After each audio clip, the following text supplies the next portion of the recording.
Peace, what's going on, y'all? It's your man, Soul Man IT. Welcome back to the channel, Home Arcade Classics. Today, we got some news for you. GameStop goes old school with launch of new retro GameStop stores. So peep game, they're going to be opening up new locations, or I guess changing current locations into GameStop Retros. I am totally not mad at that. As y'all know, I just went back home to visit my ma. Shout out to my ma.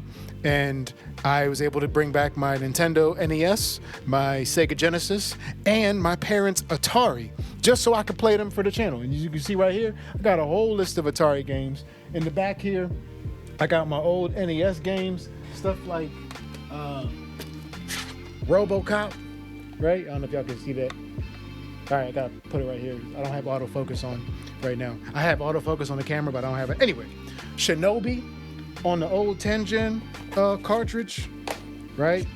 Baseball, Rescue, the Embassy Mission, right? And then Karate Champ, Karate, right? A whole bunch of joints. But the point being, there is a whole big market out there for retro gaming, collectibles, like all that. And the more that current game systems move towards a just purely digital format, the more that there's this big growing niche in market for retro games. Like, it's wild. I'm currently waiting right now. I spent $35 online on eBay. I'm waiting for the Hook game for Sega Genesis, right, to come in the mail. And when you think of it, it says down here, like, copy, for example, of The Legend of Zelda Twilight Princess for the Nintendo GameCube was listed at $89.99. Dragon Ball Z Budokai Tenkaichi 3 for the PS2 carried a $120 price tag. That game was half that price when it first came out in 2007. So there's definitely a big calling and a big niche for just these older games. If you go to GameStop.com/retro-store-locator, they actually have a way for you to see like where if you have any stores near you. So it looks like they've already rolled these out. But you can see, like, just like the prices alone, a new Nintendo 3DS XL Galaxy GameStop Premium, $246.99. The red, $246. Let's see, the Nintendo Wii U console, right? $113.99. Now, one thing to keep in mind, because I am a bit curious with this here, is some of these older systems that had online functionality, will the original companies like Nintendo or Xbox or PlayStation, will they bring back the servers if there's enough sales? Are they even interested in retro sales for the older systems? I know it means more money to have to put servers online for some of the older games, but like, if there's a user base for it, man, shush, I would totally be there for it. Mario Kart Double Dash is going for $61.74. Zelda Twilight Princess, $89.99 right here. Sonic Adventure 2 Battle, $37.99. Super Smash Brothers, $42.74. Nintendo Wii video games. Let's see, Game Boy games, $40 for Pokemon, $50 almost for the man. What's even wild is because I found this out too. In order for you to like play these on your TV, you have to either get the GameCube and the GameCube extension, right? Let's see, what are they selling the GameCube for? Let's look up the system on eBay. So like right here, you can get a GameCube for a pre-owned one, like for $62. So at least for the $50, you can get one. Shoot, this one here is broken. Yeah, for $60 you can get $60 you can get you a GameCube, right?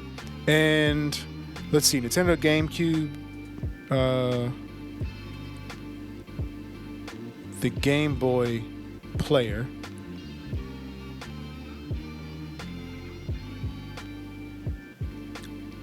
Right here, they got the Game Boy player, the extension for that. You can get it, looks like, for $35. So at least $30 you can get the Game Boy player for, but that'll allow you to play your Game Boy games on the TV, right? So for around $100, or a little less than $100, you can be able to play not just your GameCube games, but your Game Boy games as well. I don't know if that works for Game Boy Advance. I have to look at that as well. Look into that. But man, this is pretty awesome. And just look at what these games are going for, right? So like, one of the things I'm excited about is that this not only improves, sales for like a place like GameStop or the Exchange, but it improves the overall used media and electronics and collectibles market. You know what I mean? Like it puts more money into people's hands, and you bring back the nostalgic factor. You bring back games that that they haven't even released them anymore, right? Like this is just awesome. Nostalgia will always be selling. And if you get the chance, that's partly why I brought back my game systems with me here, not just to play for the channel, but to take me back to a time when my dad was alive and when it was just the three of us, my parents and myself. Like just those happy memories. Like Hook on the Sega Genesis, man, just that year. Me getting my game systems, my Uncle Steve, shout out to the Andersons. They were the ones after my little sister had died that really made the holidays like special, right? When we went out there, my family hasn't always shared the best and fondest of memories. So certain family members and certain families, many families within the larger family, right, played a very, very, very huge, important part in my upbringing and just having happy moments to look back on, especially like when my mom and I, when we talk now about like those good times and good memories during the wintertime when we actually had winter snow. Global warming, anyone? Right? Aside from that, like getting the Nintendo 64 for Kwanzaa, getting the Sega Genesis. I remember when I got the Sega, man, that Lion King game, and speaking of these different games, I was able to go back home and go to Fat Cat Books, right, in Binghamton, New York. Shout out to Fat Cat Books, and get Lion King and Aladdin on the Nintendo Switch. So you see that they're still coming out with older games just for the newer, more updated and things like that. But this is just wild. I'm so looking forward to this. Here in Pittsburgh, we only have a few stores like the Exchange. I just went there. Shout out to the Exchange. A few store locations like in the east side. I think there's one on the south side. There's definitely one in the east side in Oakland, and then one in Squirrel Hill. So I've been to both of those, and I was able to get Jurassic Park Rampage Edition. Gonna be playing that for the channel, and I got some other ones here as well from the Oakland store. But as you can see, there's definitely a market for it. I mean, just to get the controllers, the official Sega Genesis controller, this joint was $20. I think for a used Sega Genesis, you might be able to find it for like $35, $40 for the low. Definitely gonna be spending at least $50 on most of these systems just so you can get that nostalgia factor. And they'll be used. That's the wildest thing. These used games selling for new game prices, especially when you can go online right now and they're gonna charge you full price for just playing these games here. And if you got it in your attic or your basement or something like somewhere, man, dust that off, play that joint, sell it online.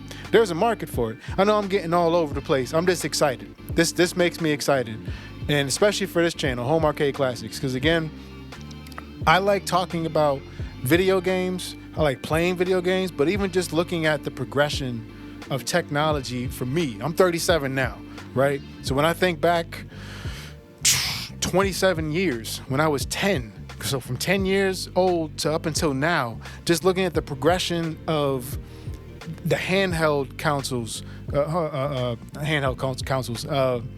just the handheld video games like Game Boy, the original, the Game Boy Pocket, the Game Boy Color, seeing how it went. Man, it wasn't even color when it first came out. It was just straight up like faded gray, green, and black.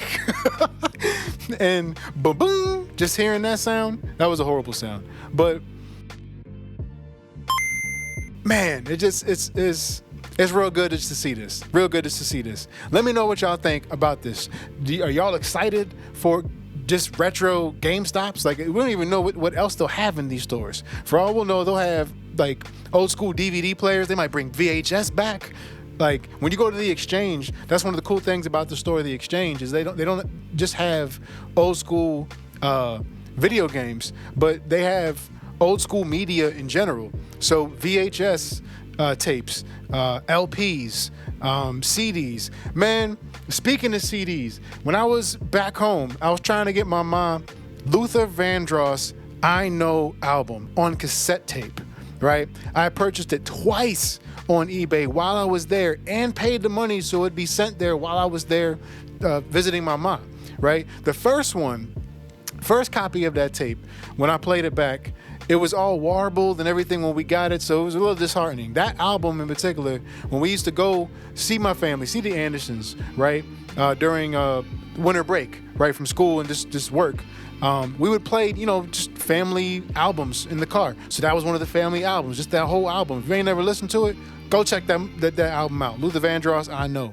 right? But anyway, like, it was real disheartening to get the first cassette, and it was just warbled and just sounded like it was dying, right? Second one I ordered on eBay, bruh, it wasn't even an album.